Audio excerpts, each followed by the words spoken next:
오늘 본문은 예수님께서 성전에 들어가셔서 장사하는 자들을 다 내쫓으신 일로 이 종교 지도자들과 예수님 사이에 벌어진 이 권위에 관한 논쟁을 기록하고 있습니다.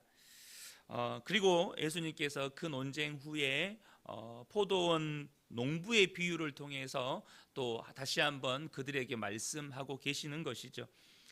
당시 성전에서 장사를 하거나 환전을 통해서 많은 경제적인 이득을 취했던 이 타락한 성전 권력자들은 예수님께서 이 장사하는 자들을 내쫓으신 그 일로 인해서 그 권위가 어디서 왔는지 이렇게 따져 묻습니다.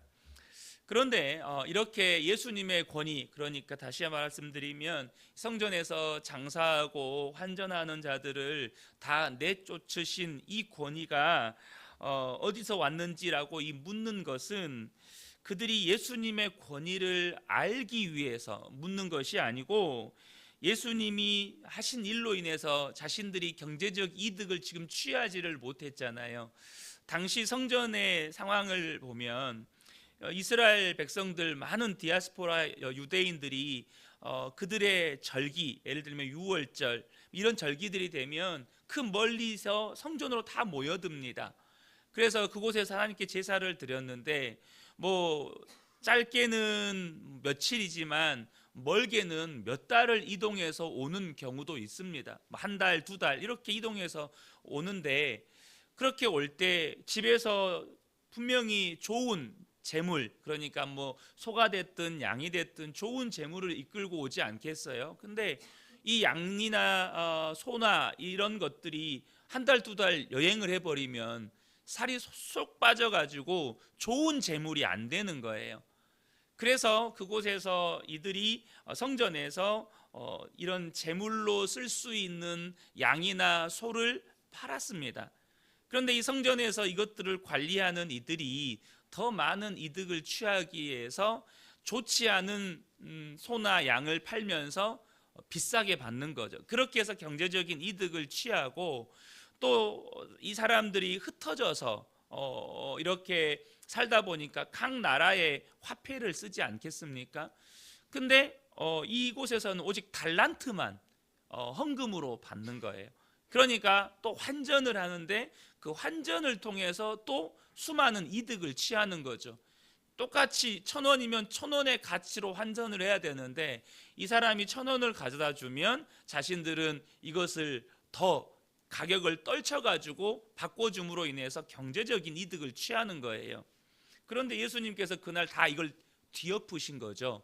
그러니까 그날 자기들이 얻어야 될 경제적인 이득이 손실을 입은 것이고, 그것 때문에 이 사람들은 분노에 치밀어서 예수님께 도대체 그 권위가 어디서 온 것이냐라고 따져 묻는 것입니다. 그러니까 이들은 어떻게든 예수님의 꼬투리를 잡기 위해서 질문한 것이죠. 누가복음 19장 47절을 보면 예수께서 날마다 성전에서 가르치시니 대제사장들과 서기관들과 백성의 지도자들이 그를 죽이려고 꾀하되. 날마다 성전에서 가르치니까 무슨 일이 있어요? 성전에서 장사를 못하는 거예요. 예수님 막 다 뒤집어 엎어버리니까. 또 예수님을 따르는 수많은 추종자들이 있으니까, 그렇게 예수님이 하더라도 예수님 뒤에 수많은 추종자들이 무서우니까 함부로 못하는 거예요. 그러니까 지금 계속해서 대제사장들과 종교 지도자들은 경제적인 손실을 입고 있고, 이런 상황인 거죠. 예수님이 하나님으로부터라고 대답하면 이 신성 모독과 성전 모독의 혐의를 뒤집어 씌울 참이었던 것이죠. 그들은 지금 경제적인 이권과 이 종교 지도자라고 하는 자기 성찰이 없는 권위주의에 눈이 가려져서 기도의 집이어야 할 하나님의 성전이 더럽혀져 있다는 것을 전혀 깨닫지도 못하고 있고, 무엇보다 자신들 앞에 있는 예수님이 메시아라는 사실을 전혀 알지 못했다는 것입니다. 여러분, 이것이 우리에게 무엇을 가르쳐 줍니까? 자기를 돌아볼 줄을 모르는 사람, 자기 성찰이 없는 사람에게는 하나님의 말씀도 예수님의 존재도 아무런 의미가 없다는 것입니다. 지금 그들의 눈이 가려졌어요. 성전이 지금 기도의 집이어야 할 성전이 얼마나 더럽혀졌는지, 도대체 누구 때문에 그렇게 더럽혀졌는지를 돌아볼 수 있는 자기를 돌아볼 줄 아는 이 눈이 가려졌다는 것입니다. 또한 이 종교 지도자라고 하는 권위주의에 자기들의 눈이 가려져 버렸어요. 이처럼 여러분, 자기를 돌아볼 줄 모르고 자기 성찰이 없는 사람에게는 말씀이 의미가 없다는 거예요. 예수 그리스도가 의미가 없다는 것입니다. 고린도후서 4장 4절을 보면 그 중에 이 세상의 신이 믿지 아니하는 자들의 마음을 혼미하게 하여 그리스도의 영광의 복음의 광채가 비치지 못하게 함이니. 여러분, 자신을 돌아볼 줄 모르는 사람, 자기 성찰이 없는 사람은 말씀을 들어도 도루묵입니다. 말씀이 안 들려요. 그 말씀이 내게 뭐라 말씀하시는지 듣지를 못합니다. 그래서 삶의 변화가 없습니다. 사랑하는 성도 여러분, 저와 여러분이 항상 하나님 앞에서 구해야 할 은혜 가운데 하나가 뭐냐면 자신을 돌아볼 줄 아는 겸손함과 분별력입니다. 하나님, 나를 돌아볼 수 있는 겸손함을 주십시오. 내가 지금 어떤 상태에 있는지, 내가 지금 영적으로 어떤 상태에 있는지 돌아볼 줄 아는 분별력을 주십시오. 여러분, 우리가 거울을 봐야 내 몸에, 내 옷에 뭐가 묻어 있는지, 내 얼굴이 얼마나 지금 깔끔한지, 여러분 거울을 봐야, 거울에 비춰진 내 모습을 봐야 내 옷매무새가 단정한지 여러분 볼 수 있지 않겠습니까? 영적인 원리도 똑같습니다. 지금 내가 어떤 상태에 있는지를 볼 줄 아는 이 영적인 눈이 없으면, 이 겸손함과 분별력이 없으면 하나님의 말씀을 들어도요, 뭘 말씀하는지 들리지가 않습니다. 말씀 앞에서 자기를 돌아보지 못하니 말씀을 아무리 들어도 여러분 삶의 변화가 없게 되는 것이죠. 여러분, 저와 여러분 안에 자신을 돌아볼 줄 아는 겸손함과 분별력이 있기를 축복합니다. 그래야 하나님의 말씀이 들리고 또한 자신의 삶을 말씀으로 돌이킬 수 있게 되는 것입니다. 종교 지도자들의 질문에 예수님은 세례 요한의 권위가 어디서 왔는지 도리어 역질문을 하심으로 응수를 하십니다. 그렇게 질문하신 것은 세례 요한이 예수님의 권위를 인정했기 때문이에요. 누가복음 3장 16절을 보면 요한이 모든 사람에게 대답하여 이르되 나는 물론 너희에게 세례를 베풀거니와 나보다 능력 많으신 이가 오시나니 나는 그의 신발끈을 풀기도 감당하지 못하겠노라. 그는 성령과 불로 너희에게 세례를 베푸실 것이요. 그러니까 세례 요한이 예수님의 권위를 인정했기 때문에 세례 요한의 권위가 하늘로부터라고 그들이 말을 하게 되면 예수님의 권위도 인정하게 되는 꼴이 되는 거예요. 또 사람으로부터라고 하면 세례 요한을 추종하는 사람들이 너무 많았기 때문에 그 사람들로부터 지금 돌에 맞아 죽게 생기겠는 거예요. 그 사람들로부터 민심을 잃게 되겠는 거예요. 그래서 그들이 무슨 선택을 합니까? 침묵을 선택합니다. 7절을 보면 대답하되 어디로부터인지 알지 못하노라. 알지 못하는 게 아닙니다.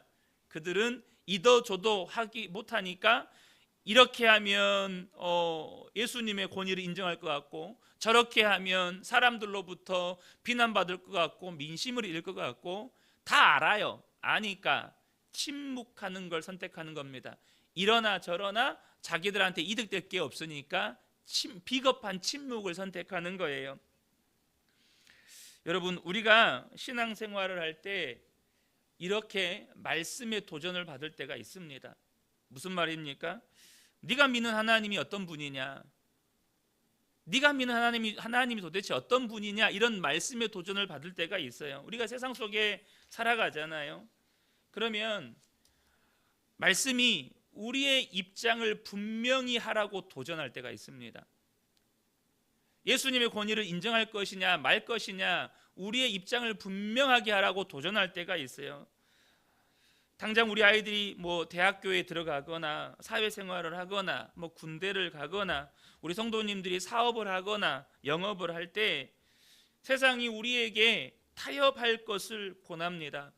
때로는 술을 권하고, 때로는 적당히 뒷돈을 요구하기도 하고, 때로는 그들의 비리에 눈 감아줄 것을 요구하기도 하고, 그래서 그들의 요구를 따르면 나에게 뭐 경제적인 이득이 있다든지, 혹은 나에게 그들이 요구를 따르면 그 사람들이 내 편의를 봐준다든지, 또 그 사람들과 사이에서 어떤 관계의 갈등 없이 지낼 수 있다든지, 그들의 어떤 요구를 따라주면 나에게 많은 이득들이 생겨요. 그러나 그들의 요구를 거부하고 그들이 권하는 술을 거부한다거나, 그들이 권하는 뒷돈을 거부한다거나, 그들의 비리를 눈감지 않고 오히려 폭로한다거나 그랬을 때 오히려 우리에게 다가오는 불이익이 있을 때가 많죠.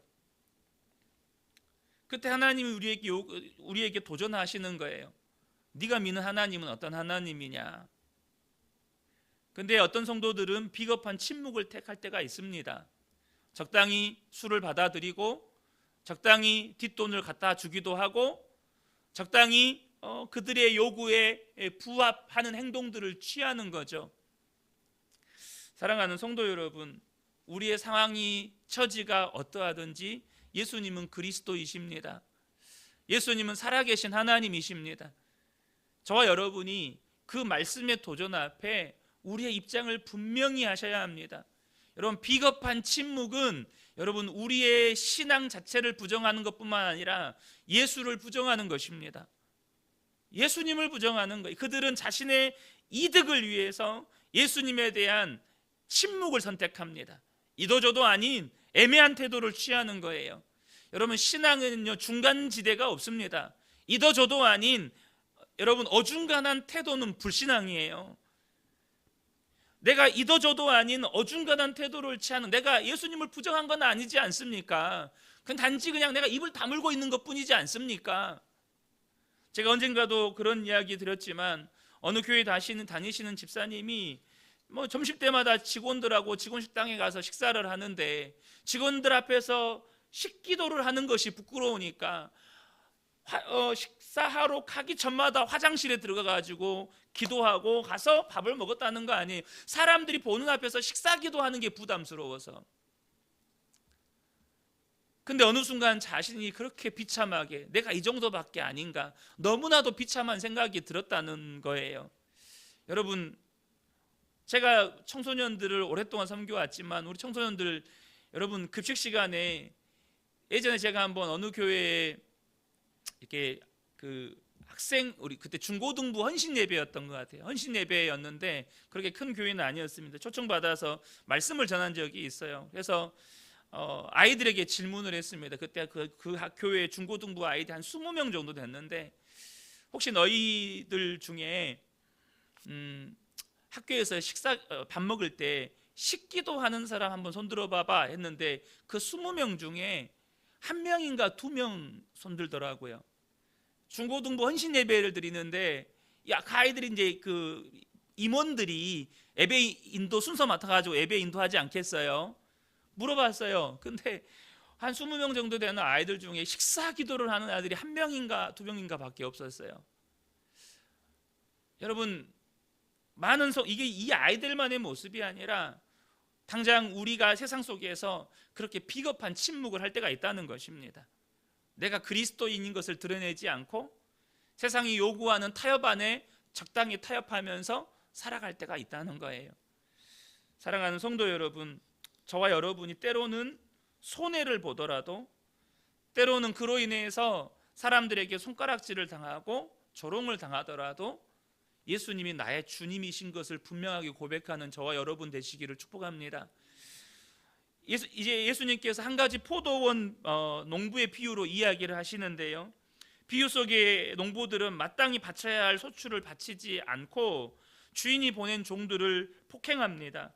이러한 종들의 태도는 주인을 향한 변절을 의미합니다. 이스라엘 역사 속에서 이스라엘 백성들이 하나님의 종과 선지자들을 거부하고 심지어 죽이기까지 했던 역사가 끊임없이 반복되었습니다. 그 결과 이스라엘이 패망했습니다. 능력의 선지자 엘리야조차도 갈멜산에서 그 영적 전투 후에 이 이세벨 여왕의 살해 협박 때문에 광야로 도망쳤을 때 이 엘리야가 그런 고백을 했어요. 나만 혼자 남았습니다. 수많은 하나님의 종들조차도 변절을 하고 또 그 종들이 죽임을 당하고 막 이런 일들이 벌어지는 거죠. 이러한 반역의 절정은 하나님의 아들 살해였습니다. 이것은 예수님 자신의 십자가 죽음을 예고하는 비유죠. 아들만큼은 공경하리라는 그 주인의 기대는 농부들이 농부들이 아들을 죽임으로 인해서 완전히 무너져 버립니다. 아들만은 영접할 것이라는 하나님의 기대도 예수님의 죽음으로 물거품이 되죠. 여러분, 이것은 2000년 전에 이스라엘 땅에서만 일어나는 일이 아니고 오늘을 살아가는 우리의 마음 안에서 매일매일 반복되는 일입니다. 여러분 어떻습니까? 여러분 마음 안에서 예수님을 죽이고 있지는 않습니까? 물론 내가 예수님을 향해서 막 욕설을 한다거나 예수님을 대적한다거나, 근데 여러분 도대체 예수님을 죽인다는 표현이 뭡니까? 바로 내 마음 안에 예수님이 언제나 주인이셔야 되는데 그 주인의 자리에서 예수님을 끌어내려 버리고 내가 그 주인의 자리에 앉아서 내 맘대로 사는 거예요. 그게 예수님을 죽이는 겁니다. 2000년 전에 이스라엘 유다 백성들이, 종교 지도자들이 예수님을 잡아 죽였던 것처럼, 예수님을 왕의 자리에 올리는 것이 아니라 예수님을 십자가에 죽였던 것처럼, 오늘 우리의 마음 안에서도 예수님을 내 마음의 왕의 자리에서 끌어내리고 내가 주인의 자리에 앉아서 주인 행세를 한다는 거예요. 하나님의 말씀과 상관없이 내 뜻과 내 마음대로 살고 하나님의 말씀에 순종하지 않고 그냥 내가 원하는 대로 살아간다면, 여러분 이 농부의 비유에 있는 종교 지도자들처럼 우리도 또한 오늘을 예수님을 죽이면서 살고 있다는 거예요. 여러분, 저와 여러분이 꼭 기억하셔야 합니다. 내가 죽고 예수가 살아야 진짜 저와 여러분이 사는 겁니다. 내 마음의 왕의 자리에 내가 내려오고 나는 죽고 예수가 내 마음의 왕으로 사셔야 우리가 진짜 사는 겁니다. 저와 여러분이 꼭 기억하시면 좋겠습니다. 여러분, 오늘도 예수님은 왕이십니다. 오늘도 예수님은 왕이십니다. 그 예수님이 내 마음의 주인 되시도록, 예수님이 내 마음의 왕 되시도록 오늘도 저와 여러분이 내 생각, 내 욕심, 내 계획은 십자가에 못 박고 나는 죽고 오직 예수로 살아갈 때 예수님께서 나의 삶을 구원하시고 예수님께서 나의 삶을 선한 목자처럼 인도하시고 예수님께서 나의 삶을 주관하시는 은혜를 누리시는 우리 모든 성도님들 되시기를 예수님의 이름으로 축복합니다. 아멘.